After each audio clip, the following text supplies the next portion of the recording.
আসসালামু আলাইকুম প্রিয় শিক্ষার্থী, কেমন আছো সবাই? আশা করি সবাই ভালো আছো। আমার অষ্টম শ্রেণীর শিক্ষার্থীরা, তোমরা কেমন আছো? আশা করি তোমরাও ভালো আছো। প্রিয় শিক্ষার্থী, আমি যে বহু নির্বাচনী প্রশ্ন নিয়ে আলোচনা করছি, তোমরা যারা ক্লাসগুলো দেখেছো তারা অবশ্যই জানো।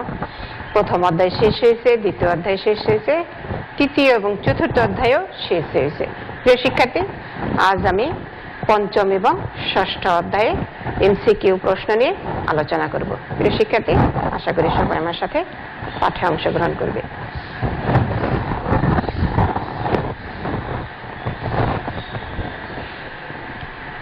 অধ্যায় 5, যে প্রশ্নটা প্রথমে আছে, প্রিয় শিক্ষার্থী, বহুপদী প্রশ্ন। ব্যক্তির সামাজিকীকরণে ব্যাপক প্রভাব ফেলে তথ্য ও যোগাযোগ প্রযুক্তি, গণমাধ্যম, আন্তর্জাতিক সংস্থা।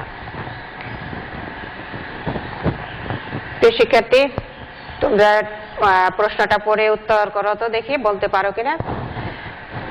প্রিয় শিক্ষার্থী, আশা করি, আমি অনুমান করছি যে তোমরা উত্তরটা বলতে পারছো। উত্তরটা হবে ক নাম্বার 1 এবং 2, তথ্য এবং যোগাযোগ প্রযুক্তি এবং গণমাধ্যম। সামাজিকীকরণে এই তথ্য এবং যোগাযোগ প্রযুক্তি আর গণমাধ্যমই ভূমিকা রাখে। আন্তর্জাতিক সংস্থা এটা সামাজিকীকরণে প্রভাব ফেলে না। 2 নম্বর প্রশ্ন হলো, একজনের তথ্য অন্যজনের নিকট পৌঁছে দেওয়াকে কি বলে? একজনের তথ্য অন্যজনের কাছে পৌঁছে দেওয়াকে কি বলে? অনুকরণ, পরিবহন, অঙ্গীভূতকরণ, অভিবাবন। প্রিয় শিক্ষার্থী, একজনের তথ্য অন্যজনের কাছে পৌঁছে দেওয়ার প্রক্রিয়াকে বলা হয় অভিবাবন।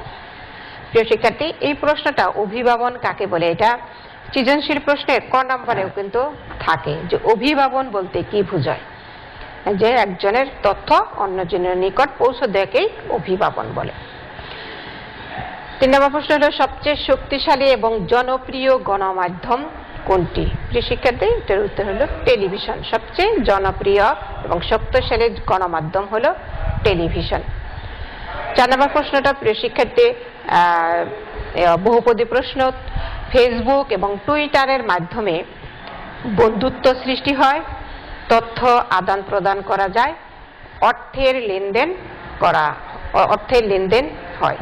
প্রিয় শিক্ষার্থী, প্রশ্নটা বন্ধুত্ব সৃষ্টি হয়, এটা ঠিক আছে। তথ্য আদান প্রদান করা যায়, এটাও ঠিক আছে। আর অর্থের লেনদেন হয়, এটা ঠিক নাই। কাজেই উত্তর হবে 1 এবং 2, ক নাম্বার 1 এবং 2। বন্ধুত্ব সৃষ্টি হয় ফেসবুক এবং টুইটারের মাধ্যমে, আর তথ্য আদান প্রদান করা যায়, একজনের কাছে আরেকজনের তথ্য আদান প্রদান করা যায়। 5 নম্বর প্রশ্ন হলো, ইমেল এর পূর্ণ রূপ কি? ইমেল এর পূর্ণ রূপ কি? প্রিয় শিক্ষার্থী, ইমেইলের পূর্ণ রূপ হলো ইলেকট্রনিক মেইল। ইলেকট্রনিক মেইল, ইমেইলের পূর্ণ রূপ ইলেকট্রনিক মেইল। ইলেকট্রনিক কমার্সের সংক্ষিপ্ত রূপ কি? ইলেকট্রনিক কমার্সের সংক্ষিপ্ত রূপ হলো ই কমার্স। প্রিয় শিক্ষার্থী, এটার উত্তর ক নাম্বার ই কমার্স। ই কমার্সকে পূর্ণ রূপ হলো ইলেকট্রনিক কমার্স, আর ইলেকট্রনিক কমার্সের সংক্ষিপ্ত রূপ হলো ই কমার্স। 7 নম্বর প্রশ্ন হলো, ব্যক্তির সুষ্ঠু বিকাশের জন্য কি প্রয়োজন? ব্যক্তির সুষ্ঠু বিকাশের জন্য কি প্রয়োজন? আর্থিক সচ্ছলতা, সামাজিকীকরণ, ব্যক্তিত্ববোধ, সম্পদ। এই শিক্ষার্থী, তোমরা অবশ্যই উত্তরটা করতে পারছো। উত্তরটা হবে খ নাম্বার সামাজিকীকরণ। কারণ একজন ব্যক্তির সামাজিকীকরণের মাধ্যমে সে তার পরিবেশের সাথে খাপ খেয়ে চলতে পারে। যে কোনো পরিবেশ পরিস্থিতিতে নিজেকে খাপ খেয়ে চলার প্রক্রিয়ার নামই হলো সামাজিকীকরণ। কাজে ব্যক্তির সুষ্ঠু বিকাশের জন্য সামাজিকীকরণের প্রয়োজন। 8 নম্বর প্রশ্ন হলো, দেশ বা দেশের বাইরের মানুষের যোগাযোগকে খুব সহজ করেছে ইমেল, ফ্যাক্স, ইন্টারনেট, ফেসবুক। প্রিয় শিক্ষার্থী, এগুলো দেখে কোনোটার গুরুত্ব কিন্তু কম মনে হচ্ছে না। সবগুলোই মনে হয় মানুষের যোগাযোগকে সহজ করেছে, কিন্তু সবচেয়ে বেশি দেশ এবং দেশের বাইরের যোগাযোগকে সহজ করেছে। প্রিয় শিক্ষার্থী, গ নাম্বার প্রশ্নের উত্তরটা হবে গ নাম্বার ইন্টারনেট। 9 নম্বর প্রশ্ন হলো, তথ্য ও যোগাযোগ প্রযুক্তি কখন ব্যক্তি এবং সমাজের জন্য মারাত্মক ক্ষতির কারণ হয়? তথ্য ও যোগাযোগ প্রযুক্তি কখন ব্যক্তি এবং সমাজের জন্য মারাত্মক ক্ষতির কারণ হয়? নষ্ট হয়ে গেলে, ভাইরাস আক্রান্ত করলে, মূল্য বৃদ্ধি হলে, অপব্যবহার হলে? প্রিয় শিক্ষার্থী, অবশ্যই অপব্যবহার হলেই ব্যক্তি এবং সমাজের জন্য মারাত্মক ক্ষতির কারণ হয়। বুঝতে পারছো? আসলে এই অপব্যবহারটা মূলত কিন্তু শিক্ষার্থীরাই বেশি করে থাকে। প্রিয় শিক্ষার্থী, আমি যেটা বর্তমান সমাজের পরিস্থিতিতে যে জিনিসটা আমি বুঝতে পারি, অভিভাবকদের সাথে কথা বলে আমি যে জিনিসটা জানতে পারি সেটা হলো যে এই তথ্য এবং যোগাযোগ প্রযুক্তিটা এটার অপব্যবহার এখন মূলত বেশিরভাগ অপব্যবহার করছে এই শিক্ষার্থীরা। দেখা যায় যে পড়াশোনা বাদ দিয়ে এই মোবাইল ফোনে আর এই গেমস খেলা, ইন্টারনেট চালানো, এইগুলোর করেও পড়াশোনার যেমন ক্ষতি হচ্ছে, তেমনি বাবা মায়ের আর্থিক ক্ষতিও হচ্ছে। কাজেই অপব্যবহার রোধ করতে হবে। অপব্যবহার এটা সমাজের জন্য, ব্যক্তির জন্য অত্যন্ত ক্ষতিকর। যে কোনো জিনিসেরই সুষ্ঠু ব্যবহার করতে হবে, অপব্যবহার রোধ করতে হবে। অপব্যবহার হলেই সেটা সমাজের জন্য, ব্যক্তির জন্য ক্ষতিকর। প্রিয় শিক্ষার্থী, এই অধ্যায়ের সর্বশেষ যে প্রশ্ন সেটা হলো, শিশুর সামাজিকীকরণের ক্ষেত্রে পরিবারের পরে কোনটি ভূমিকা পালন করে? শিশুর, প্রিয় শিক্ষার্থী, তোমরা জানো যে সামাজিকীকরণে অনেকগুলো উপাদান আছে যেগুলো সামাজিকীকরণে প্রভাব ফেলে। সেই উপাদানগুলো এগুলো আছে সমবয়সী সঙ্গী, শিক্ষা প্রতিষ্ঠান, স্থানীয় সমাজ, রাজনৈতিক দল, এগুলো সবই এটা সামাজিকীকরণের প্রভাব ফেলে। এখন শিশুর সামাজিকীকরণের ক্ষেত্রে সবচেয়ে গুরুত্বপূর্ণ প্রভাব ফেলে হলো পরিবার। যে কারণ হলো, পরিবারে একটা শিশু জন্মগ্রহণ করে, পরিবারে বড় হয়, পরিবার থেকেই সে প্রথম কথা বলা শিখে, আচার আচরণ শিখে, ধর্মীয় মূল্যবোধ শিখে। এই জন্য শিশুর সামাজিকীকরণে সবচেয়ে গুরুত্বপূর্ণ প্রভাব ফেলে পরিবার। এখন তোমার প্রশ্নটা হলো যে পরিবারের পরে কোনটি গুরুত্বপূর্ণ ভূমিকা পালন করে? প্রিয় শিক্ষার্থী, এটা হলো স্থানীয় সমাজ। পরিবারের পরে স্থানীয় সমাজ ব্যক্তি সামাজিকীকরণে ভূমিকা রাখে। কেন বলো তো শিক্ষার্থী? কারণ একটা শিশু জন্মগ্রহণ করে পরিবারে, একটু বড় হয়, হাঁটা শিখে যখন, তখন কিন্তু তার স্থানীয় সমাজটাই তাকে সহযোগিতা করে। কারণ সে তার পরিবার ছেড়ে সে আশেপাশে তার পাড়া প্রতিবেশী সমাজের সাথে মেলামেশা করে, সেখান থেকেও সে অনেকের আচার আচরণ শিখে, তার কথাবার্তা শিখে। এই জন্য পরিবারের পরে স্থানীয় সমাজটাই শিশু সামাজিকীকরণে অত্যন্ত গুরুত্বপূর্ণ ভূমিকা পালন করে। প্রিয় শিক্ষার্থী, তোমরা প্রশ্নগুলো ভালো করে পড়বে এবং উত্তরগুলো জানবে। 2-3 বার করে তোমরা এই প্রশ্নগুলো যদি পড়ো এবং উত্তরগুলো যদি দেখো, তাহলে তোমরা এগুলো মন থাকবে আর পরীক্ষার আগে এগুলো ভুলবে না। প্রিয় শিক্ষার্থী, কাজে ভালো করে এইগুলো দেখবে এবং শুনবে এবং প্রশ্নগুলো ভালো করে পড়ে উত্তরগুলো জানবে। প্রিয় শিক্ষার্থী, এবার আমি অধ্যায় 6 চলে যাই। অধ্যায় 6 থেকে আমি কয়েকটা এমসিকিউ প্রশ্ন নিয়ে আলোচনা করি। প্রিয় শিক্ষার্থী, 6 নম্বর অধ্যায়ের 1 নম্বর যে প্রশ্নটা হলো জিডিপি কি? জিডিপি কি? প্রিয় শিক্ষার্থী, এটা হলো একটা সংক্ষিপ্ত রূপ। জিতে হলো গ্রোস, আর ডিতে হলো ডোমেস্টিক, পিতে হলো product. Gross domestic product. Bangla হলো মোট দেশজ উৎপাদন। প্রিয় শিক্ষার্থী, জিডিপি কি? এটার উত্তর হবে মোট দেশজ উৎপাদন, অর্থাৎ গ্রোস ডোমেস্টিক প্রোডাক্ট। কোনটি মোট দেশজ উৎপাদনের অন্তর্ভুক্ত নয়?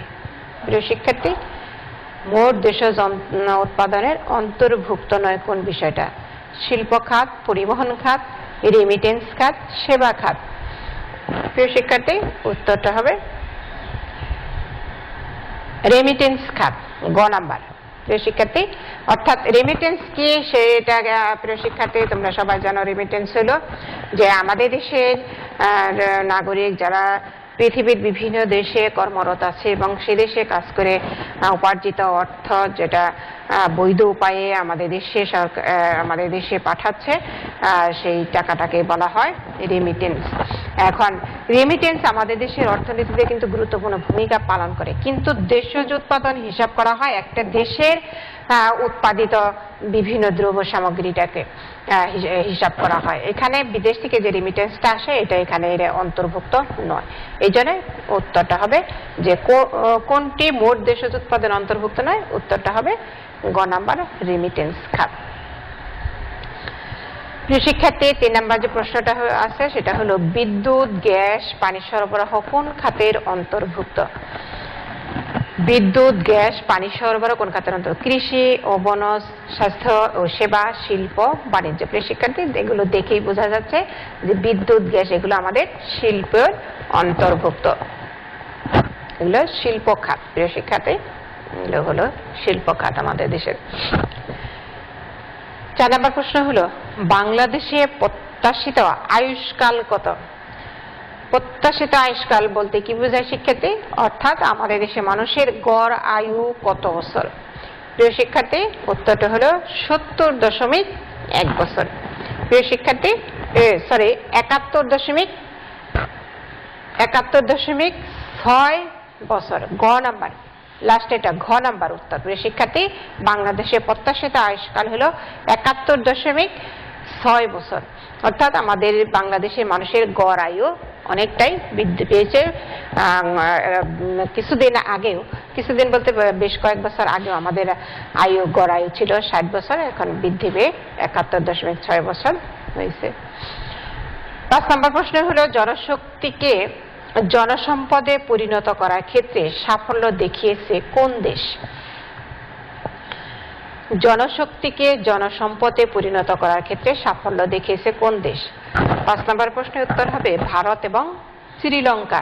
প্রিয় শিক্ষার্থী আমরা জানি ভারত এবং শ্রীলঙ্কা তথ্য প্রযুক্তির ক্ষেত্রে অত্যন্ত এগিয়ে গেছে। আমেরিকার মতো দেশে ভারত থেকে অনেক তথ্য প্রযুক্তিতে অভিজ্ঞ লোককে এই আমেরিকারা নিয়োগ দিচ্ছে এবং ভারত থেকে জনশক্তি আমেরিকায় গিয়ে তারা ওখানে অনেক কর্মসংস্থানের সুযোগ সৃষ্টি করছে এবং সেখানে তাদের এই তথ্য প্রযুক্তির ক্ষেত্রে অনেক সাফল্য দেখিয়েছে।